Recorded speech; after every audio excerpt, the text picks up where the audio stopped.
La justice, pratiquer la justice de Dieu, cela veut dire observer la volonté de Dieu, mais surtout aimer nos prochains. Et également, cette parole doit nous aider à éviter de tomber sur le jugement de Dieu. Attention, le jugement de Dieu est très dangereux. Je me souviens que dans l'un des livres de la Bible, il est écrit quelque part que si un être humain, si deux êtres humains ont des problèmes entre eux, Dieu sera leur juge.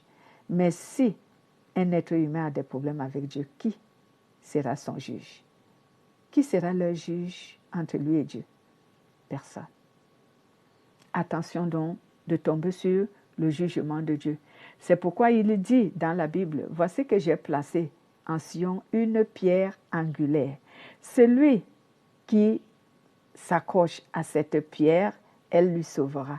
Mais celui qui essaie de vouloir marcher sur cette pierre va l'écraser. » 1 Pierre chapitre 2 au verset 4 à 8. Je vais essayer de faire la lecture, mais je pense que c'est trop long pour me permettre de faire le temps que je voudrais. Je ne vais pas être très, très long sur cela, mais je vais essayer. Approchez-vous de lui, pierre vivante, rejetée par les hommes, mais choisie et précieux devant Dieu.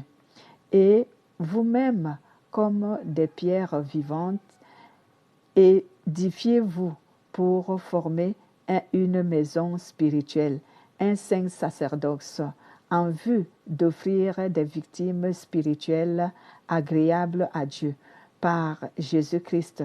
Car il y a dans l'Écriture, « Voici, je pose en Sion une pierre angulaire, choisie et précieuse, et celui qui croit en elle ne sera pas confuse. » L'honneur est donc pour vous qui croyez, mais pour les incrédules, la pierre qu'ont rejetée ceux qui bâtissaient est devenue la principale, celle de l'angle, et une pierre d'achoppement et un rocher de scandale.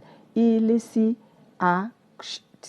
achoppe en désobéissant à la parole, et c'est à quoi ils ont été destinés. Donc, cette pierre, c'est Jésus-Christ. C'est la parole inspirée de Dieu et utile pour corriger, pour convaincre, pour encourager, etc. Cette parole, si tu crois en elle et que tu l'appliques dans ta vie, la Bible déclare qu'elle te sauvera. C'est pour cela qu'elle a été inspirée et c'est pour cela qu'elle est utile. Mais si tu désobéis à cette parole, elle sera pour toi comme une pierre d'achoppement. Elle va tomber sur toi et elle va t'écraser.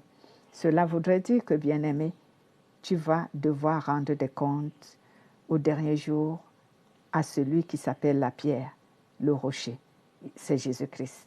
Tu le verras assis sur son trône blanc et c'est lui qui va juger le monde. Tu seras jugé par lui. Et quand nous lisons dans le livre de Jean chapitre 12 au verset, je crois 48, si je ne me trompe pas de la référence, la Bible dit, « Cette parole que je vous donne aujourd'hui, c'est elle qui vous jugera au dernier jour. » Exactement.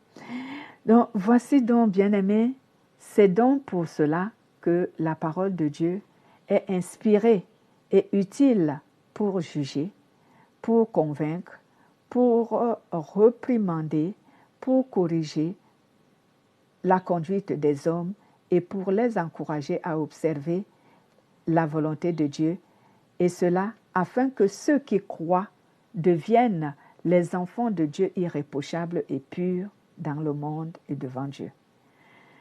En conclusion, bien-aimés, la parole de Dieu a été donc inspirée aux hommes pour les édifier sur la manière dont ils doivent vivre pour Dieu et avec Dieu, et également pour la manière dont ils doivent plaire à Dieu. Donc la parole de Dieu nous décrit comment nous devons vivre pour Dieu dans le monde et comment nous devons vivre avec Dieu. Comment nous devons plaire à Dieu. Tout cela est écrit dans la parole de Dieu. C'est pourquoi Paul a écrit ceci à Timothée, son fils spirituel, qui était un leader dans certaines églises, comme par exemple à Corinthe. Il a parcouru quelques églises. Donc, Paul lui a envoyé cette lettre afin qu'elle serve d'édification pour lui-même d'abord, Timothée, et pour l'Église tout entière dont nous aussi nous faisons partie aujourd'hui. Je te bénis, je vous bénis dans le nom de Jésus et sachez que vous êtes considérés comme mes frères. Je vous aime au nom de Jésus-Christ. Soyez bénis. Bonne journée à vous